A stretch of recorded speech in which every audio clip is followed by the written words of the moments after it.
Good morning. धोरण 5 हिंदी, इकाई number 8 Bharat Milap. एकांगी। एकांगी यानी कि कोई एक प्रसंग में से लिया गया एक भाग। अब हम भरत मिलाप आगे कहानी पढ़ गए। अब इस कहानी के द्वारा अभ्यास का लेखन करेंगे। अभ्यास। प्रश्न 1। प्रश्नों के उत्तर दीजिए। नंबर 1। भरत को आते हुए देखकर लक्ष्मण को क्या शंका हुई? जवाब।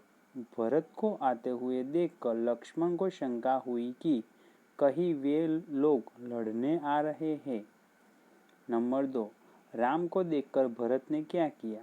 राम को देखकर भरत उनके चरणों में गिर पड़े और उसने क्षमा मांगी। प्रश्न 3। राम अपना वनवास क्यों पूरा करना चाहते हैं? राम अपने माता पिता की आज्ञा का पालन करने के लिए अपना वनवास पूरा करना चाहते हैं। प्रश्न 4। राम ने नगरजनों से क्या कहा? जवाब। राम ने नगरजनों से कहा कि माता पिता की आज्ञा पालन करना मेरा सबसे बड़ा कर्तव्य है। जब तक मैं वापस न लौटूं तब तक भरत को ही आप राजा माने। प्रश्न 5। भरत की जगह आप होते तो क्या करते? जवाब। भरत की जगह मैं होता तो नंबर 1। राम को लेकर ही अयोध्या लौटता। नंबर 2। किसी भी तरह से राम को अयोध्या लौटने के लिए सहमत करता। नंबर 3। मैं राम के साथ वन में रहकर उनकी सेवा करता। प्रश्न 2। कोई रेपर यहाँ चिपकाए और दिए गए रेपर को देखकर प्रश्नों के उत्तर दीजिए। એટલે કે આ ખાનાની અંદર તમને કોઈ પણ રેપર એટલે કે પડીકું એટલે કે તમે ગોપાલનું કે પછી રિયલનું કે કોઈ પણ લાવો અને તેની અંદર કોઈ કાગળ જે હોય છે તે તમારે અહીંયા લગાવવાનું છે અને તેના આધારે અહીંયા પ્રશ્નોના જવાબ લખવાના છે। તો અહીંયા જો ખાનામાં રેપર लगाયેલું છે અને બાજુમાં પ્રશ્ન છે। તો ય किसका रेपर है? तो य रियल नमकीन फरारी चेवड़े का रेपर है। હવે તમને રિયલ ફરારી જ કેમ કીધું છે? તો તમને અહીંયા પહેલામાં મોટું ગોળ કરેલું છે, તેમાં ફરારી લખેલું છે, ઉપર રિયલ લખેલું છે। તો રિયલ નમકીન ફરાર ચેવડાનું રેપર કહે છે। નંબર 2। इस रेपर पर क्या किंमत छपी हुई है? तो અહીંયા નીચે એક ખાનું છે, ત્યાં ગોળ રાઉન્ડ કરેલું છે, ત્યાં લખેલું છે इस रेपर पर 10 रुपये किंमत छपी हुई है। તમે 5 વાળું લાવો તો પણ ચાલશે, પરંતુ તમે જે લાવો તેની અહીંયા સાચી કિંમત લખવાની છે।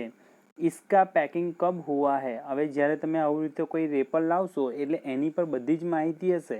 તો ત્રીજો પ્રશ્ન એમ છે કે આ પેકિંગની તારીખ કઈ છે? તો નીચે જવાબમાં છે इसका पैकिंग दिनांक 1/7/2017 को हुआ है। अब प्रश्न 4। इसका उपयोग कब तक लेना चाहिए? इसका उपयोग पैकिंग दिनांक के 4 मई के भीतर कर लेना चाहिए। એટલે કે 4 મહિનાની અંદર આનો ઉપયોગ કરી લેવો જોઈએ। नंबर 5। इसके अलावा रेपर में और कौन सी उपयोगिता बातें छपी हुई है? इसके अलावा रेपर में उसका वजन, बेंच नंबर, बारकोड जैसी उपयोगी बातें छपी हुई है। तो विद्यार्थी मित्रों, તમારે તમારી ચોપડીની અંદર આવું એક રેપર એટલે કે તમે કોઈ જે પડીકા કહીએ છીએ આપણે એ ખાધું હોય કે તમે કોઈ લાયા હોય તો એમાંથી જે કાગળ વધે છે એને એની પાછળ માહિતી આપેલી હોય છે એ માહિતી તમારે લગાવવાની છે અને નીચેના પ્રશ્નોના જવાબ તમારે લખવાના છે। अब प्रश्न 3। नीचे दिए गए कोष्टक में से सही संकेत चुनकर लिखिए। यानी कि रेलवे क्रॉसिंग, आरक्षित, हॉस्पिटल, पैदल यात्री क्रॉसिंग, साइकिल क्रॉसिंग। तो अहींया बे आपेला छे हॉस्पिटल सौप्रथम અને બીજા નંબર પર છે રેલવે ક્રોસિંગ આરક્ષિત। अब आगे પેડલ યાત્રી ક્રોસિંગનો સિમ્બોલ આ પ્રમાણે છે, એટલે કે એને સંકેત કહેવાય. સાયકલ ક્રોસિંગ એનો સંકેત આ પ્રમાણે છે. તો પ્રશ્ન 3ની અંદર 4 ચિત્રો આપેલા છે, 2 આગળ જોયા અને 2 આ. તેનો જવાબ નીચે લખાણ કરેલ છે. अब स्वाध्याय. स्वाध्यायમાં प्रश्न नंबर 1. प्रश्नों के उत्तर दीजिए. प्रश्न 1. राम, सीता और लक्ष्मण कहाँ गए? जवाब: राम, सीता और लक्ष्मण वनवास गए. नंबर 2. राम ने नगरजनों को क्या समझाया?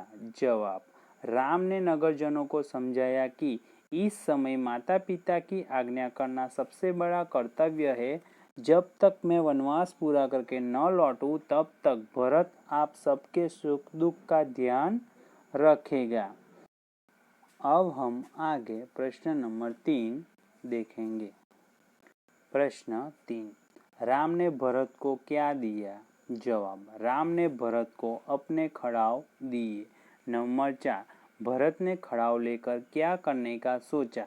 जवाब: भरत ने खड़ाव को सिंहासन पर रखकर राम के लौटने तक सेवक की तरह राजकाज करने का सोचा. नंबर 5. आप अपने भाई के साथ कैसा बर्ताव करते हैं? जवाब: हम अपने भाई के साथ बहुत अच्छा बर्ताव करते हैं. अब प्रश्न नंबर 2. नीचे दिए गए वाक्यों में मैं या मैं लगाकर वाक्य पूरा कीजिए. नंबर 1. रोटी को देख बिल्ली ने के मुंह खाली जगह पानी आ गया. मैं के मैं तो मैं. नंबर 2.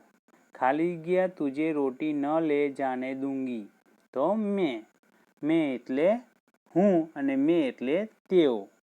नंबर 3. खाली जगह कहती हूँ कि यह रोटी मेरी है. तो मैं એટલે કે હું. नंबर 4. दोनों बिल्लियों खाली जगह झगड़ा हो गया. और दोनों बिल्लियों में એટલે કે मैं. नंबर 5. रोटी लेने पहले खाली जगह झपटी थी. तो मैं. અહીંયા પ્રશ્ન 2 પૂર્ણ થાય છે. હવે પ્રશ્ન નંબર 3.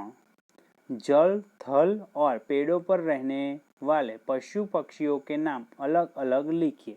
એટલે કે જળ એટલે કે પાણીમાં રહેતા હોય તેવા, થલ એટલે કે થડ ઉપર રહેતા હોય તેવા અને પેડો એટલે કે ઝાડ ઉપર રહેતા હોય તેવા. તો આપણે પહેલા સૌ પ્રથમ જલ में रहने वाले તેની અંદર મગર, मछली, बतख, कछुआ, बगुला. अब थल पर रहने वाले सिंह, हाथी, भालू, चूहा और ऊंट. पेड़ों पर रहने वाले बंदर, गिलहरी, गीध, उल्लू और गौरैया. तो विद्यार्थी मित्रों અહીંયા પ્રશ્ન નંબર 3 પૂર્ણ થાય છે. વિદ્યાર્થી મિત્રો અભ્યાસનો પ્રશ્ન નંબર 1 અને સ્વાધ્યાયનો પ્રશ્ન નંબર 1, 2 અને 3 તમારી નોટબુકમાં લખાણ કરવાનો છે. Thank you.